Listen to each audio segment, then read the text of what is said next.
En esta sesión lo que vamos a ver es el concepto de función inyectiva, suprayectiva y biyectiva. En el caso de la suprayectividad también se conoce como sobreyectiva.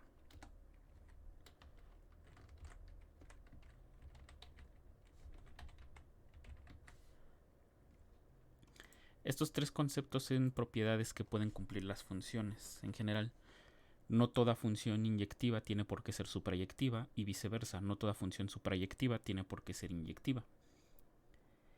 Es más, hay casos en los que si tenemos una inyectiva, podemos a partir de esa construir una que esa misma función también sea suprayectiva bajo ciertas condiciones, lo podemos hacer y así generar una función biyectiva.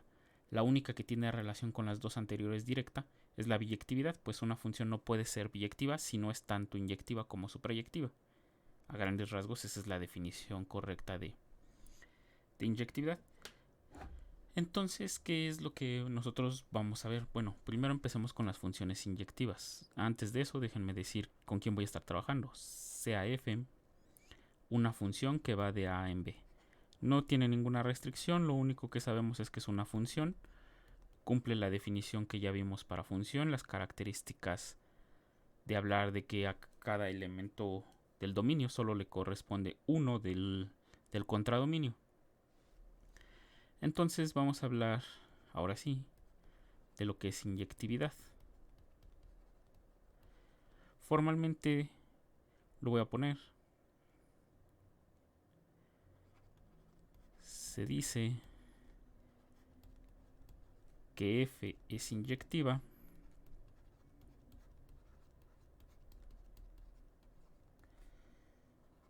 si para todo x y y elementos en A, en el dominio, tales que f de x es igual a f de y,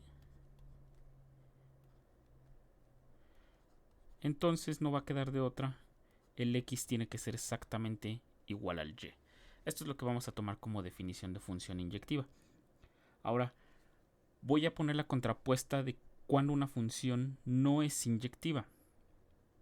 ¿Por qué me interesa? Porque muchas veces es más fácil demostrar la inyectividad de esta manera o comprobar que una función no es inyectiva con el resultado que vamos a ver, con la contrapuesta de esto. Cuando se tiene una definición, entonces aquí me voy a desviar un poco del tema porque me voy a meter con lógica. Cuando se tiene una definición, en este caso por ejemplo, de función inyectiva, si tenemos una definición, esta se puede traducir en un tipo de enunciado PQ, que ya los vimos en lógica. Solamente que una definición es por sí misma, por ser una definición, una condición necesaria y suficiente para que se cumpla lo que estamos definiendo. En este caso, la inyectividad es una condición necesaria y suficiente, es lo que tenemos como definición. Si para cualesquiera x y y en A, tales que f de x es igual a f de y, entonces x es igual a y. Déjenme traducir esto que tengo acá a lógica, a una escritura lógica común. F es inyectiva si, solo si, para cualesquiera x y y en A, si x es igual a y, si f de x es igual a f de y,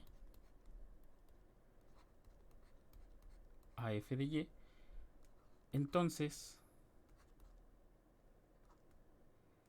x tiene que ser igual a y. Esta sería la escritura lógica de nuestro enunciado. De hecho, esto lo puedo borrar el sí y el entonces, dejar la coma y poner solamente una implicación. ¿Qué tipo de enunciado tenemos aquí? Prácticamente el enunciado que tenemos es P si y solo si Q. El detalle ahora es que Q se descompone en un enunciado, R implica S. Entonces, si yo escribo esto, lo vuelvo a escribir de esta manera, el enunciado es del tipo P si y solo si, R implica S. donde, bueno, P en nuestro caso es que F sea inyectiva. El Q comienza definiendo el conjunto, pues bueno, definiéndolo para todo X y Y.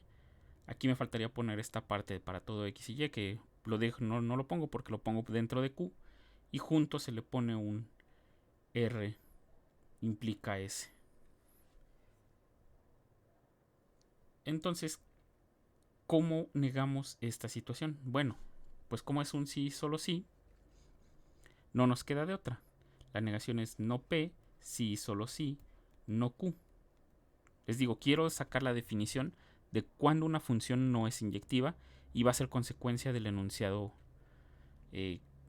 contrapuesto del enunciado negativo. O sea, si no P, sí, solo sí, no Q, implica que P, sí, solo sí, Q.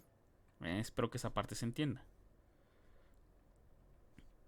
Entonces, si no P, sí, solo sí, no Q, me va a llevar a que tenga que llevar si no P, sí, solo sí, no R implica S. Por tanto, necesito llegar a una aclaración de cuál es la negación de una implicación. Déjenme regresar otra vez a mis tablas de verdad. Voy a poner R de este lado, S de este lado. R va a jugar el papel de P, entonces le voy a poner los valores en el mismo orden que hemos acostumbrado a trabajar para obtener todas las combinaciones. Nosotros sabemos que R implica S. Nos da como tabla de verdad 1, 0, 1, 1. Solo es falsa cuando la tesis proviene de algo verdadero y es falsa. O sea, este que tenemos de acá.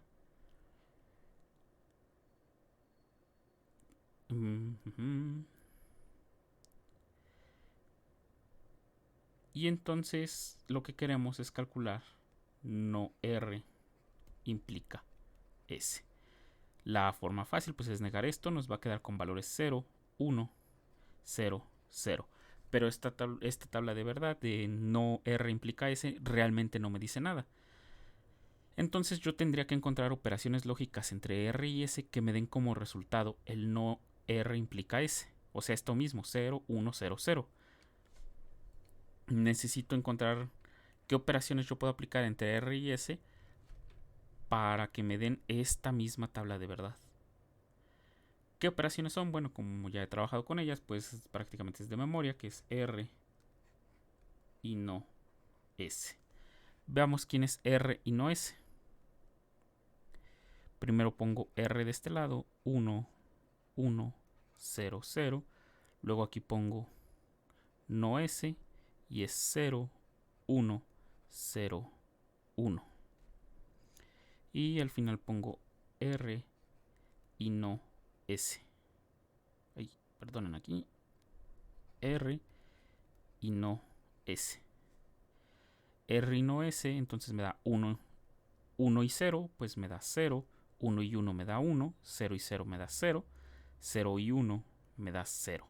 Y vean, es exactamente la misma tabla que tenemos aquí. 0, 1, 0, 0.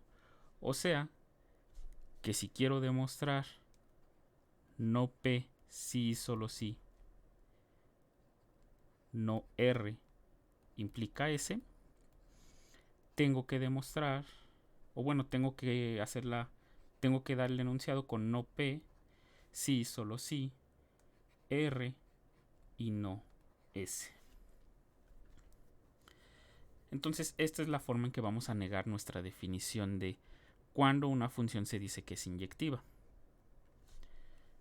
Entonces, ¿qué será un enunciado equivalente a la inyectividad? Porque solamente estamos tomando la negación de un sí y solo sí. Recuerden que una cosa es una negación de una implicación. Vean que esto de aquí, no R implica S, es distinto de la contraposición. Recuerden que la contraposición es no S implica no R. Entonces vean que no hay relación realmente. Recuerden que la tabla de verdad de la contraposición me da la tabla de verdad de la implicación.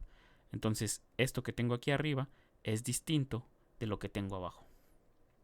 Entonces continúo. Voy a negar lo de la inyectividad. F no es inyectiva. No es inyectiva. Sí, solamente sí.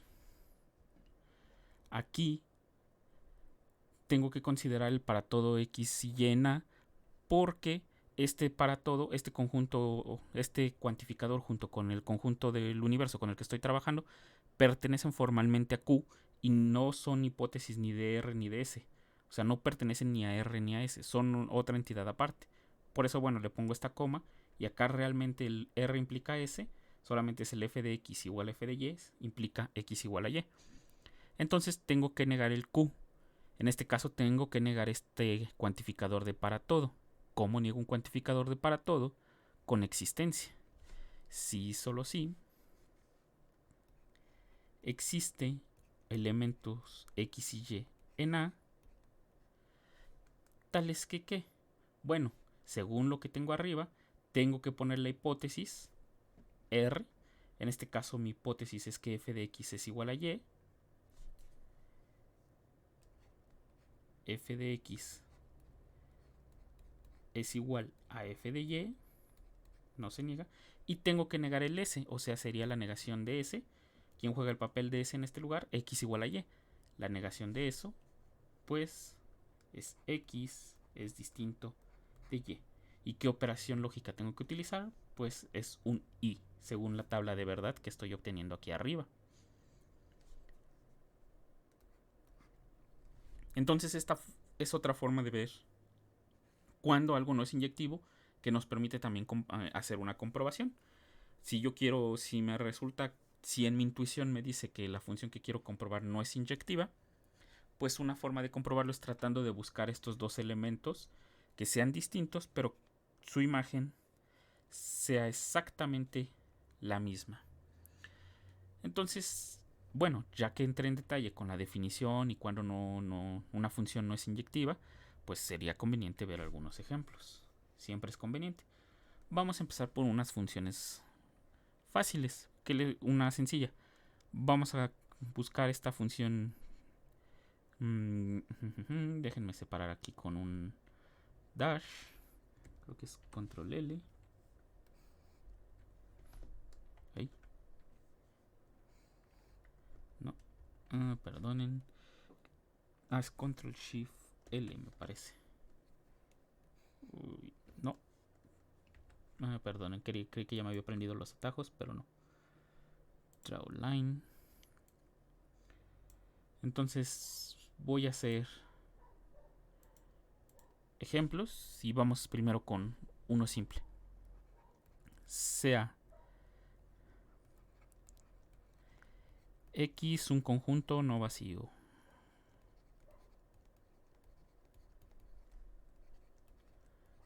No vacío.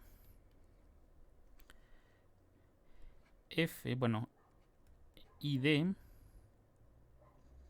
o mejor déjenme ponerlo como I mayúscula.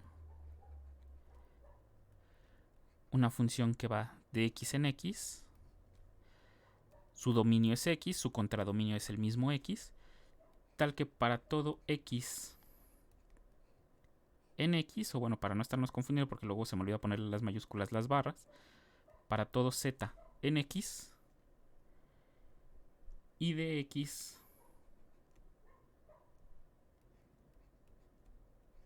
y de Z, perdón, es justamente el propio Z. Y también déjenme anotarle otra característica a la I. Déjenme ponerle I de X, que esto quiere decir que estoy hablando de una I definida en X. En este caso, más adelante me va a servir esta diferenciación. Bueno, diferencia en notación. Entonces, I de X y sub X evaluada en Z me da el mismo Z. Esta función realmente cobra mucho interés porque lleva el nombre de función identidad.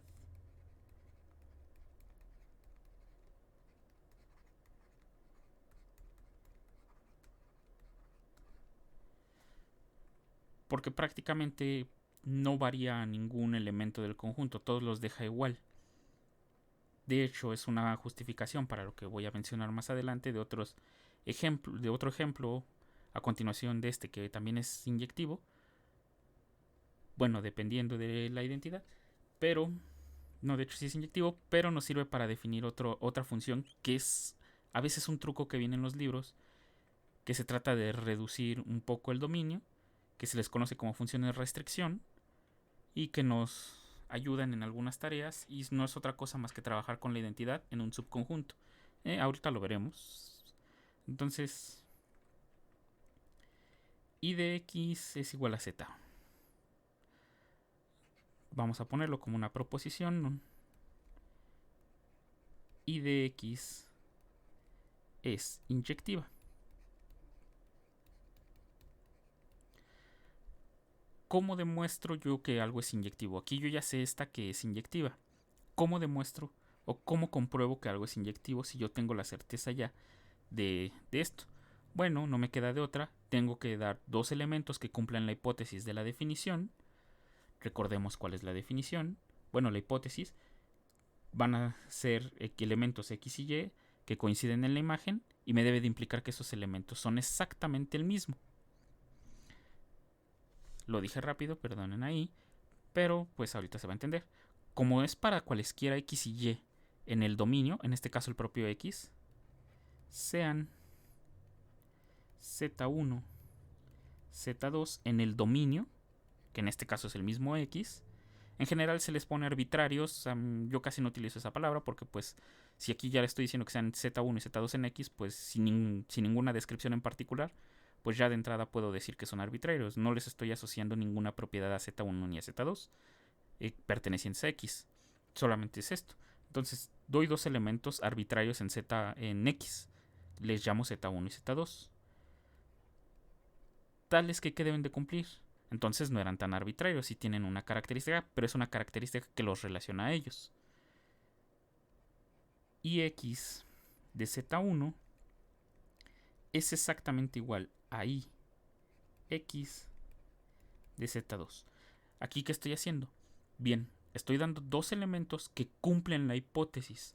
Recuerden que la hipótesis en el enunciado aquí, F es inyectiva sí solo sí, es que para todo X y Y, la hipótesis del R implica S es F de X igual a F de Y. Entonces tengo que dar dos elementos en el dominio de manera que cumplan que F de X sea igual a F de Y.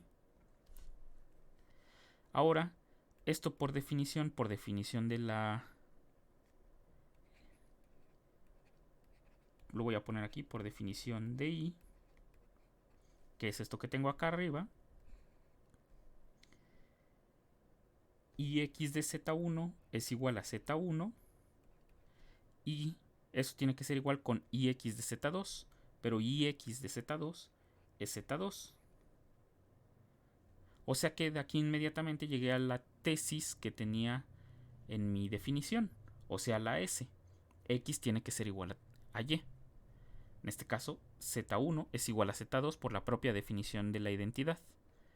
Entonces, o por tanto, I de X es inyectiva. Aquí, como les digo, fue inmediato, fue nada más utilizar la definición de inyectividad. Habrá veces que tengamos que hacer un cálculo, habrá muchas veces que se complicará la inyectividad y tendremos que hacer otras demostraciones o otras equivalencias con inyectividad.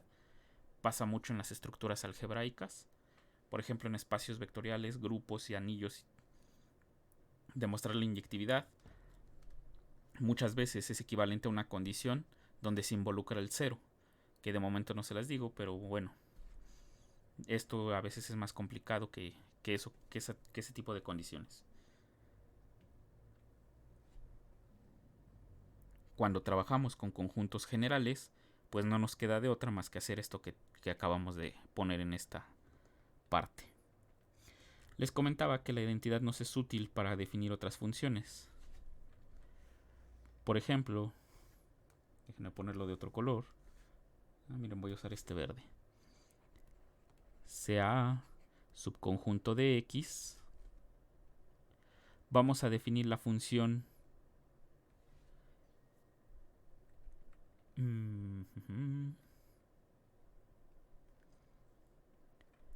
déjenme ponerles aquí.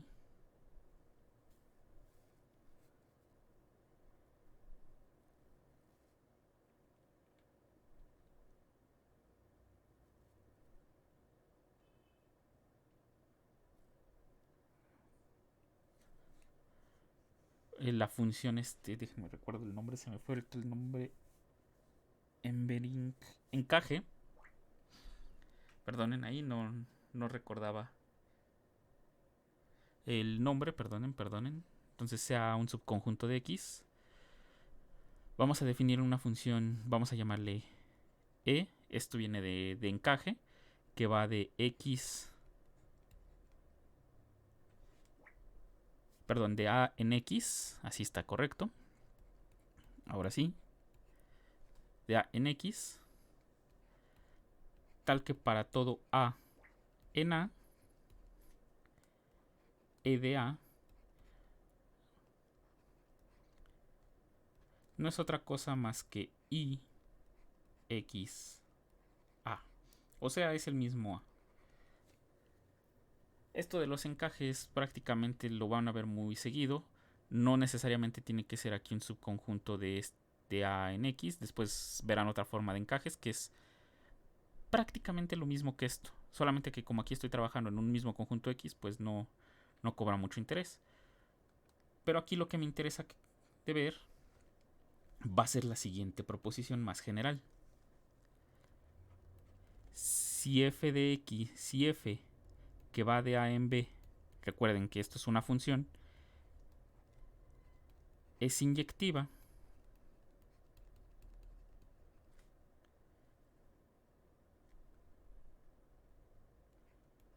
y G es una función que va de un C subconjunto de A.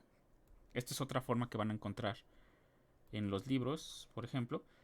Yo aquí en lugar de poner el C aparte, diciendo que es un subconjunto de A, lo pongo ahí mismo especificando en el dominio. Aquí el dominio no es A, sino es C. Este es el dominio. C subconjunto de A en B. Y G es tal que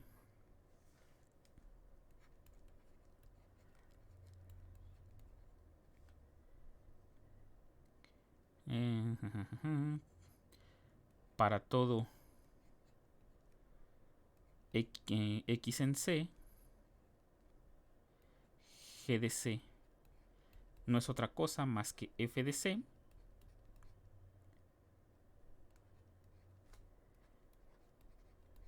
entonces G es inyectiva.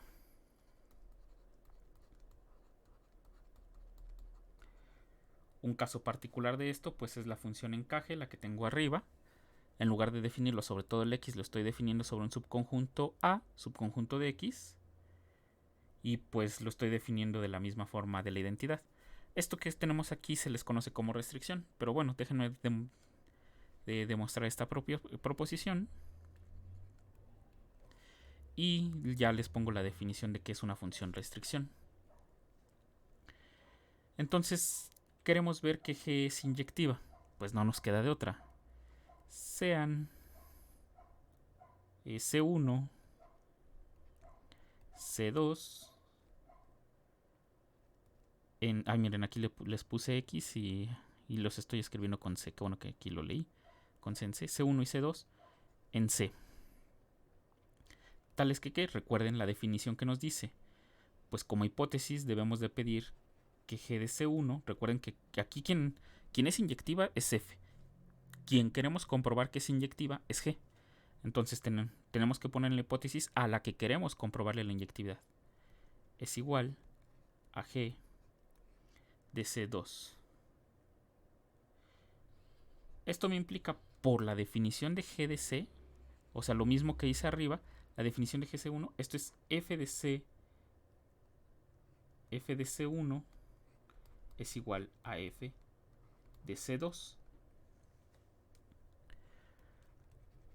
Como C es un subconjunto de A, implica que C1 y C2 son elementos también de A. Entonces miren, yo aquí tengo dos elementos de C1 y C2 cuya imagen bajo F, aquí ya es con F, me da lo mismo. Me dan F de C1, tiene que ser lo mismo que F de C2. Esto es por la definición de inyectividad. Déjenme ponerlo aquí porque es algo nuevo. la definición de inyectividad,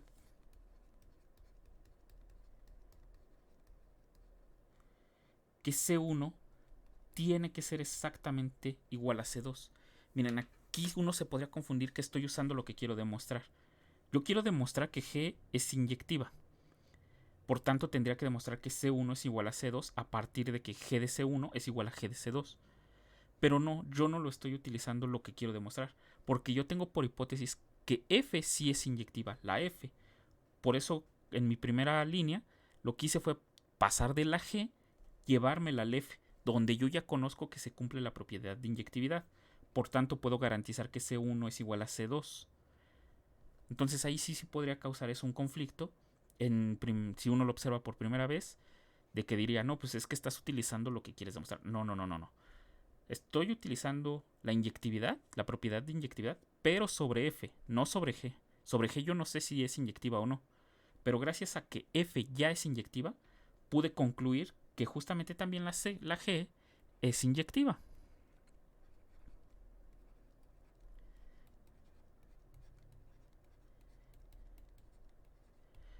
Entonces, en este caso, a G, déjenme ponerlo aquí con un rojo, a G, que va de A en C, perdón, de C, subconjunto de A, en B, tal que para todo X en C, G de C es igual a F de C con F de A en B, se le conoce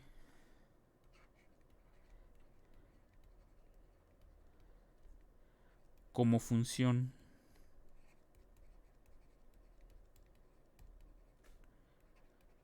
restricción.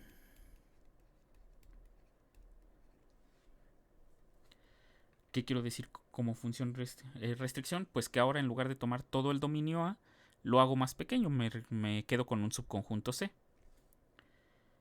C aquí tiene que ser no vacío, recuerden la definición de función y de relación. Entonces C aquí no puede ser vacío en este caso. Entonces como función restricción. Y la notación más común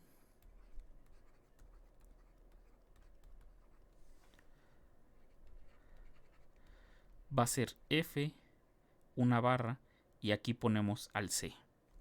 Esta es la notación más común para G.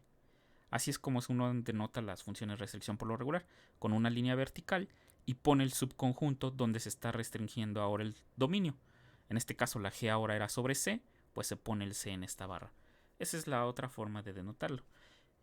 Y bueno, como ya comprobamos esto que tenemos en azul, pues inmediatamente regreso a mi ejemplo de la función encaje. Déjenme ponerlo aquí. Encaje. Y a esto déjenme ponerle aquí. Debí haberle puesto una etiqueta, proposición, vamos a ponerle 1.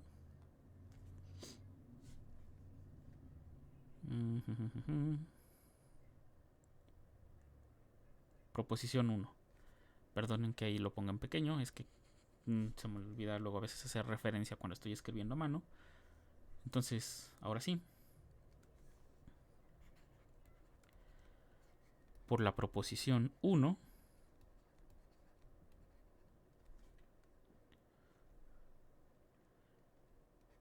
la función encaje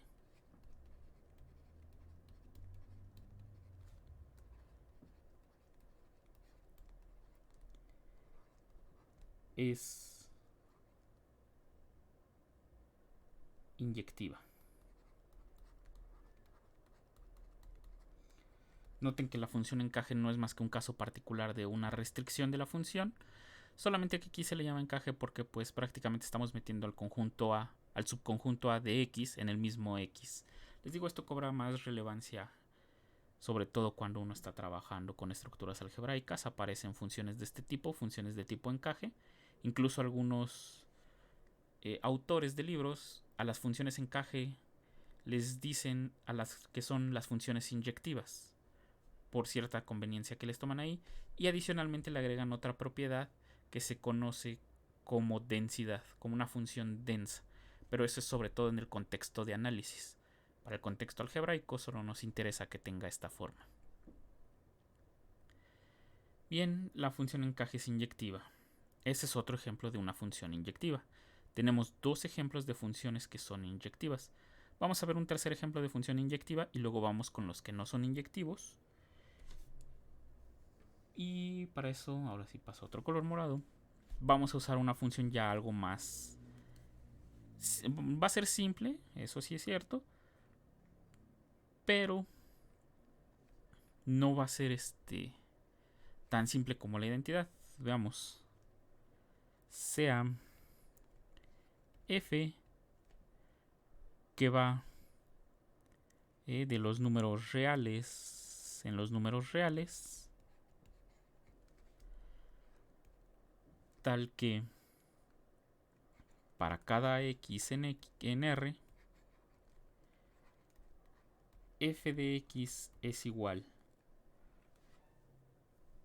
a, vamos a hacer 3x, bueno, voy a hacer el caso general, ax más b.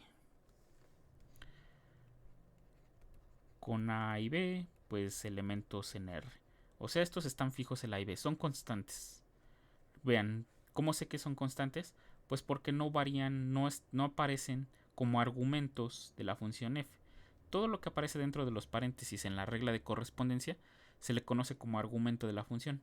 X es el argumento de la función f y no a y b. Por tanto, esos yo sé que son fijos y son constantes. Entonces, yo propongo que f es inyectiva. Lo mismo sean, déjenme ponerle aquí, demostración, sean a y b, ya los utilicé estos de aquí, x1 y x2, elementos en el dominio, en este caso va a ser R, tales que f de x1 es igual a f de x2. ¿Esto qué me implica por la definición de f de x1 y f de x2? Pues por un lado esto va a ser igual a, me va a implicar que, déjenme ponerlo aquí abajo, a por x1 más b tiene que ser exactamente igual a por x2 más b. Y bueno, haciendo un poco de álgebra, pues si yo sumo menos b en ambos lados de la ecuación, voy a tener que esto es a x1, me va a dar el 0 y esto me tiene que quedar a x2. Ahora aquí este es un paso crucial. Mi dominio, mis a y b están en R y mi dominio de la función también es R. Si yo les hubiera puesto a los enteros, yo no podría hacer lo que voy a hacer a continuación, que es dividir o multiplicar por 1 en a, el inverso multiplicativo de a, ambos lados de la ecuación. En el caso de trabajar con funciones donde no puede hacer división, ahí sí hay que tener mucho cuidado. En números enteros se aparecen muchas veces esas situaciones, que yo llego a esto, pero yo no puedo concluir inmediatamente que x1 es igual a x2, como en este caso. ¿Por qué? Porque el a y el x1 y el a y el x2 en estos casos ya no los estaría trabajando en R, donde, dicho de una manera coloquial, puedo dividir. Si yo trabajo solamente con la estructura algebraica de los números enteros, la vamos a ver, no se preocupen, ahí no puedo dividir. Entonces es en esas situaciones donde se complica la prueba de la inyectividad, porque no puedo proceder directamente así, tengo que ingeniármelas para hacer algo similar. Entonces aquí hay que tener cuidado. Entonces en este caso yo multipliqué por el inverso multiplicativo de a, que es 1 en a, o dividí por a ambos lados de la ecuación, y me queda que x1 es igual a x2, que es lo que yo quería concluir. Por tanto, f es inyectiva. Recuerden, yo parto de que f de x1 es igual a f de x2 y concluyo que x1 tiene que ser igual a x2. Entonces, ¿qué quiero ahora hacer con esto? Otro ejemplo de una función que no es inyectiva va a ser el siguiente. Sea g nuevamente de R en R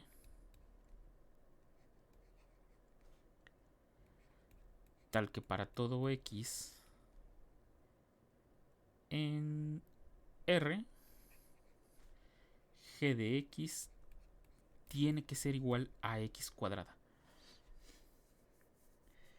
Si yo empiezo a demostrar que intentar demostrar que g es una función inyectiva, pues nunca voy a llegar y me voy a estar atorando y voy a encontrar varias vueltas. Entonces, en ese momento yo voy a suponer o voy a intuir que g no tiene por qué ser inyectiva. Justamente esta del cuadrado no es inyectiva. Si yo quiero comprobar que no es inyectiva, según lo que tengo arriba, f no va a ser inyectiva si solamente si encuentro dos valores en el dominio, en este caso en A, tales que f de x sea igual a f de y, que cumplan el punto de partida para demostrar que algo es inyectivo. Recuerden que es esto de aquí, f de x igual a f de y, pero que x en este caso sea distinto de y. Entonces, ¿aquí qué valores me van a servir? Bueno, aquí puedo hallar muchos. En particular sea considerando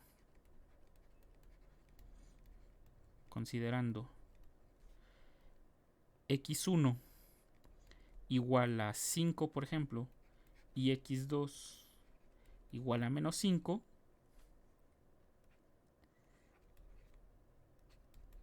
se tiene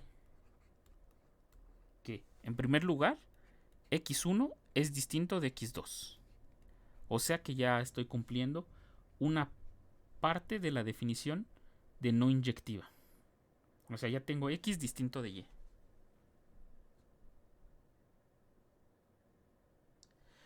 Entonces, ahora quiero ver que f de x es justamente f de y también. Esa es la otra parte que me falta. F de x1 justamente es igual a 5 al cuadrado y esto me da 25. Mientras que f de x2 es justamente igual a menos 5 al cuadrado y esto es igual a 25 también. De todo esto yo tengo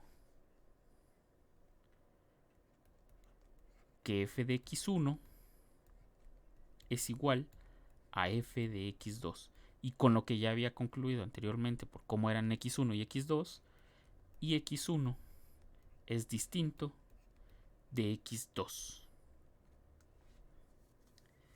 Entonces me resulta que mi f no es inyectiva.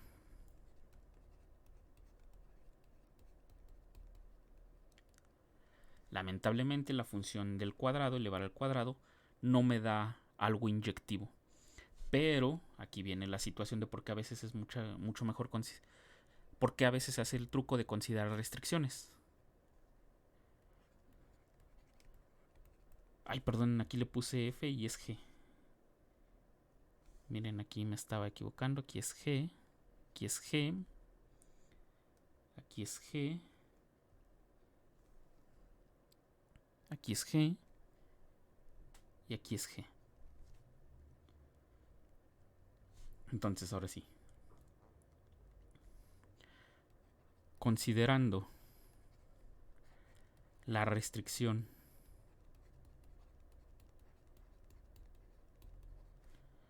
de g a los reales positivos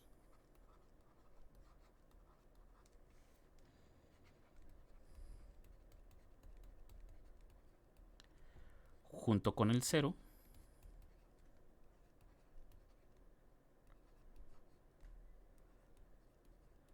¿esto qué va a ser? Bueno, voy a considerar la función g restringida a los reales positivos junto con el 0, que va a ser una función que va de los reales positivos junto con el 0, el cual es un subconjunto de los reales, en los reales tal que para todo x en los reales positivos junto con el 0, g restringida a este conjunto evaluada en x no es otra cosa más que g de x. Esto es la definición de la restricción arriba.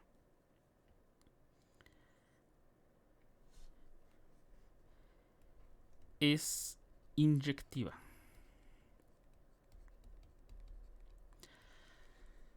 Vean una cosa muy importante.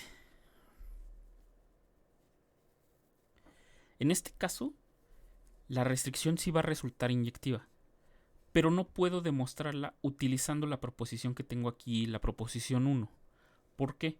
Porque la proposición 1 nos pide como hipótesis, nos pide que la f, o de donde proviene la restricción, la función más grande, ya sea inyectiva. En el caso de lo que tengo aquí de la g restringida a los reales positivos junto con el 0, la g, esta que tengo acá arriba, que es la de x cuadrada, no es inyectiva. Recordemos aquí quién es g, déjenme ponerlo acá abajo.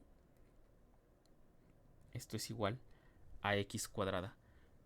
En este caso no es inyectiva la función restricción. La función restricción sí es inyectiva y la función grande, que es la g, es la que no es inyectiva. Entonces, como les digo, no puedo aplicar esta proposición 1 porque de entrada no tengo que la g sea inyectiva. Entonces, queda descartada esto. No me va a quedar de otra, pues voy a tenerlo que demostrar o comprobar, pues por el método clásico. Demostración. Sean x1 y x2. Recuerden, ahora la restricción es sobre los reales positivos junto con el 0. Ya no tengo a todo R. Ya no estoy trabajando en la G. Estoy trabajando en la restricción. Tales que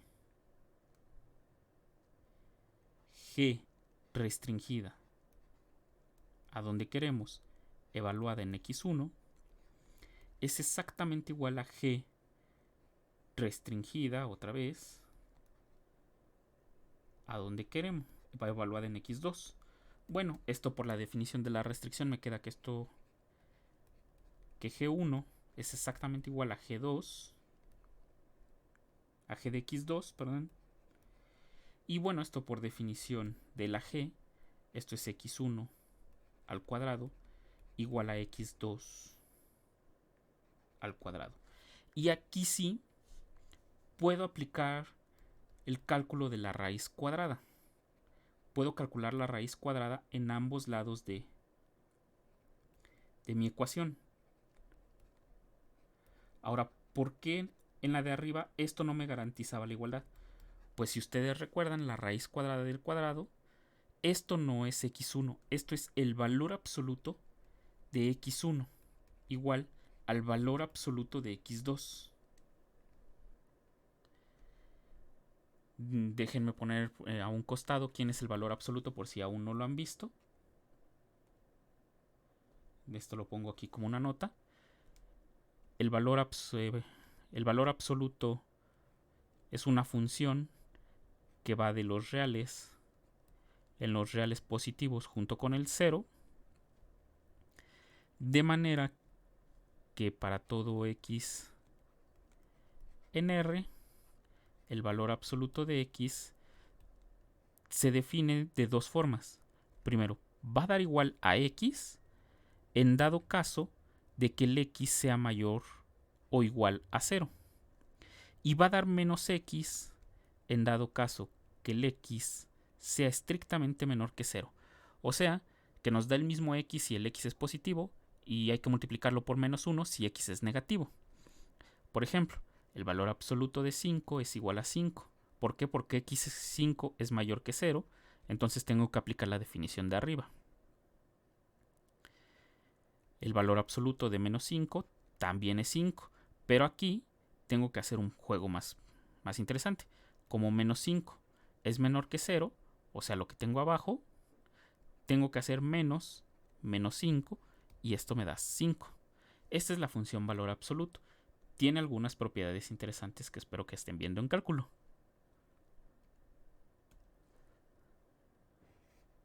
Aquí puse un círculo porque hay un círculo.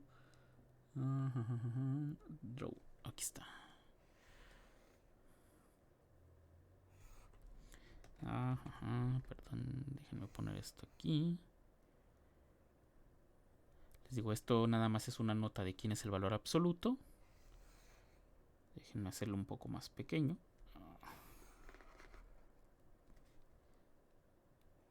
Déjenme hacerlo aquí un poco más pequeño para que quepa aquí y yo pueda continuar trabajando acá. Ok.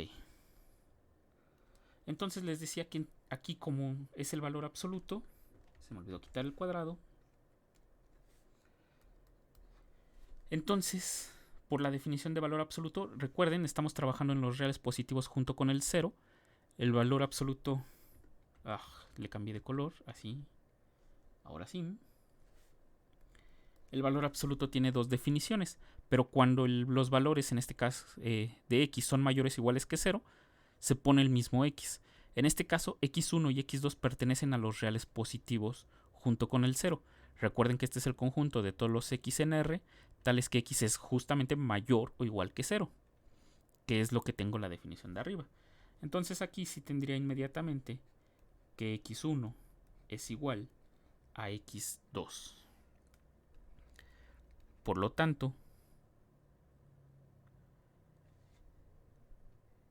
g restringida a los reales con 0, a los reales positivos junto con el 0, es inyectiva.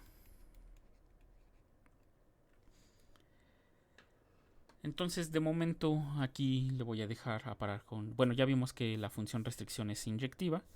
A pesar de que la función grande no sea inyectiva, hay casos donde pasa. Una función es inyectiva, la función grande es inyectiva, al restringir... no es inyectiva, perdón, y al restringirla, sí es inyectiva. Sin embargo, cuando la grande es inyectiva, la pequeña siempre debe de ser inyectiva. O sea, si la grande es inyectiva, la restricción es inyectiva. Pero si la pequeña es inyectiva, la grande no tiene por qué serlo. Aquí tenemos un ejemplo de esto. Entonces creo que hasta aquí le voy a dejar de momento esta parte. El siguiente video que voy a grabar va a ser el de suprayectividad. En este esperaba tardarme menos, pero bueno, estos ejemplos me van a ser muy útiles más adelante. Por eso es mejor tratarlos bien y que los procesen completo. Lo siguiente, les digo, va a ser lo de suprayectividad. En suprayectividad espero no tardarme tanto. Y ahí voy a meter los resultados que relacionan las operaciones de conjuntos con la imagen inversa y funciones, que es justamente algo que quería llegar y que nos va a resultar de interés. Y bueno, entonces espero aquí ya hayan entendido lo que es la inyectividad, que quede clara cómo se comprueba que algo es inyectivo, cómo se comprueba que algo no es inyectivo y que ya lo puedan manejar directamente.